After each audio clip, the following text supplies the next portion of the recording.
Alors, Bezrat Hashem, la Gemara de ce matin, Berachot, la page 6b. Amar Rabbi Chalabou, Amar Ravuna, Kol hane'ene misoudat chatan, ve'eno mesamecho, over bechamisha kolot. Alors voilà que le prophète Yirmiyahu, il a emmené une prophétie avec une bénédiction. Quelle est la bénédiction? Odishama ba'are Yehuda, ubchutzot Yerushalayim. Après la destruction, Yirmiyahu, il était au moment de la destruction du temple.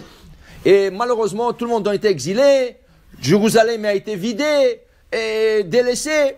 Il a dit, Odishama ba'are Yehuda, ubchutzot Yerushalayim, kol sason, ve'kol simcha, kol chatan, ve'kol kala, kol, ken, omrim, odu et Adonai Tsevaot. Alors il dit ici, si tu vas dans un mariage, et tu réjouis pas le khatan, tu es over bechamisha kolot. Rachid dit, c'est un dénigrement à la bénédiction du prophète Yirmiyahu, qui disait, Odishama, kol sason, ve kol simcha, kol khatan, ve kol kala. Tu dénigres cette bénédiction, tu réjouis pas le khatan. Parce qu'il n'y a pas de simcha. Si le khatan n'est pas sa mère, si le khatan est triste, est-ce que quelqu'un peut être joyeux dans un mariage?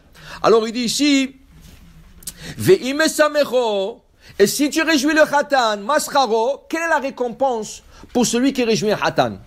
Tu as réjoui le khatan. Qu'est-ce qu'Akadosh Baruch Hu donne comme récompense? Rabbi Yoshua, Amar Rabbi Yoshua ben Levi, zoché la Torah, shenitna behamisha kolot. Tu reçois la facilité d'étudier la Torah et de la comprendre, car la Torah aussi a été donnée par 5 voix. Hamisha kolot, ou Ma'amad Har Sinai, Parashat Yitro, Vayi bayom hashelishi, beyot haboker, Vayi kolot ubrakim, Vanan kaved alar, Vekol shofar chazak. Alors, Vayi kolot ubrakim, kolot au pluriel. Après, Vekol shofar chazak, Vayi kol shofar, encore le mot shofar, kol shofar, Moshe Daber, Vaelokim Ya'anenu Bekol. Comptant combien de fois c'est écrit le mot kol ici? La première fois c'est écrit kolot ou brakim. Kolot, c'est au pluriel. Minimum pluriel 2. Si la Torah ne dit pas 3, 4, c'est minimum 2. 2. Après c'est écrit Vekol HaShofar. C'est 2, 3. Après, Vaïkol HaShofar Olech Vechazak. 4. Et la 5e fois, Moshe Daber, Vaelokim Ya'anenu Bekol. 5. Tu vois que dans Ma'amad Har Sinai, quand on a reçu la Torah, 5 fois le mot kol. Donc, Hatan vekala, kol sason, vekol simcha, kol Hatan, vekol kala, kol omrim, odu et Hashem tzevakot. 5 fois. Est-ce que c'est par hasard 5 et 5 fois? Non. Dit Rabbi Shoni, c'est pas hasard. Si tu réjouis Hatan, Ken, tu es zoché d'étudier la Torah plus facile. Qui veut dire, combien de fois tu veux t'asseoir étudier, mais si tu es découragé, tu ouvres un Gemara, tu sais même pas lire. Tu ouvres une Mishnah, tu n'arrives pas à la comprendre. Tu vois une halakha, tu ne sais même pas ce que ça dit. Tu n'as pas. Alors tu t'es découragé, tu te décourages, et après tu ne veux même pas étudier Hasbe Shalom. Okay? Mais quand tu ouvres et tu comprends, tu dis waouh, j'ai compris, tu continues. Et tu te casses un peu la tête, et c'est comme ça, petit à petit, tu avances. Okay? Alors quand tu as cette difficulté, tu sais qu'est-ce que tu fais? Tu vas réjouir un Hatam Mikala. Il raconte sur le Admor Migour, le Rebbe de Gour, une fois, il a dit à son chamage, trouve-moi un mariage, on va aller ce soir. Il dit, qu'est-ce que c'est, trouve-moi un mariage? Il dit, rien que trouve-moi ce qu'il y a un mariage ce soir à Bnei Brak, on va aller ce soir. L'autre, il n'a rien compris. Donc, il a trouvé un mariage dans une salle, il dit, Rabbi, ici, il y a un mariage, il dit, emmène-moi dedans. Ils sont rentrés dedans. Quand ils sont rentrés, personne n'attendait que ce Rebbe, il rentre.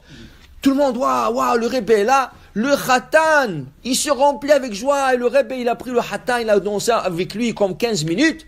Après 15 minutes, il leur a dit, Mazal Tov, il est parti. En partant pour la maison, le shamash lui a dit, je comprends rien, qu'est-ce que vous avez fait maintenant? On rentrait dans un mariage, on connaissait personne. Oui, les gens étaient contents de vous parce que tout le monde vous connaisse. Mais qu'est-ce qu'on a à faire dans ce mariage? Il dit non, ça fait déjà 3 jours, j'arrive pas à comprendre un passage dans le Talmud. Ah, j'ai dit, comment Ribbono Sholem donne la Chokhma. Après, je me suis rappelé que celui qui réjouit Hatam Vechala, Akadosh Baruch Hu lui donne la facilité de comprendre la Torah. Je me dis, n'importe quel mariage, on va réjouir le Hatan, et maintenant je suis sûr, si je vais commencer à réétudier le sujet, je vais comprendre de mieux le sujet. Alors c'était une ségoula pour comprendre la Torah. Maintenant, qu'est-ce que c'est réjouir un Hatan?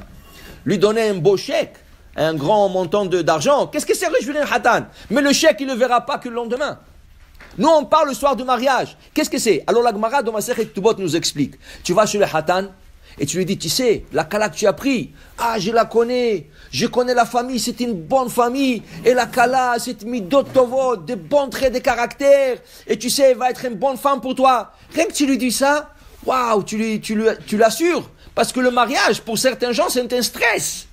Parce qu'il ne sait pas qu'est-ce qu'il reçoit comme cadeau. Cadeau entre guillemets. Est-ce que c'est un cadeau ou c'est un cadeau, un vice caché? Il ne sait pas, le pauvre. Maintenant que tu vas chez lui et tu lui dis, écoute, c'est une bonne fille, une bonne famille et tout ça. Alors là, Baruch Hashem, tu l'as réjoui, tu l'as assuré, tu l'as mis confortable. Ça c'est, et tu vas chez la Kala. Tu dis, je connais le Hatan, tu sais, il est sérieux. C'est un honnête, c'est un gars honnête, la famille c'est une bonne famille. Alors ça c'est Simchat Kam. Ça c'est Simchat Khatan Vekala. Simchat Khatan Vekala, c'est de le réjouir de la Mara par des paroles, Bedvarim. Après, il y a une autre Simcha. C'est quoi? Tu prends le Hatan, tu danses avec. Les femmes prennent la Kala, ils dansent avec. La musique. Vous savez que il y a un temps, il y a à peu près, c'était à peu près 500 ans, il y avait au temps d'un grand décisionnaire Maharil. Le gouverneur de la ville, il a perdu sa femme. Il a décrété que personne a le droit d'écouter la musique pendant 1 an. Maintenant, lui, c'est un goy. Mais quand il a décrété, pas pour les juifs, pour tout le monde, il ne voulait pas entendre la musique dans la ville pendant 1 an. Il y avait juste à cette période, il y avait un Hatan Vekala qui devrait se marier. Ils sont partis demander un Shelat Rav au Maharil. Qu'est-ce qu'on fait? Est-ce qu'on fait le mariage sans musique? Il dit non.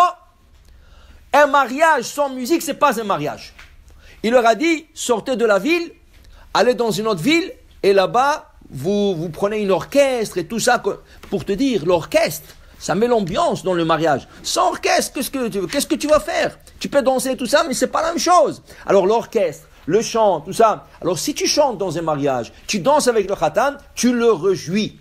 Tu le réjouis, à cause de il a aussi une récompense pour te donner. Baruch Adonai Le'olam. Amen ve Amen.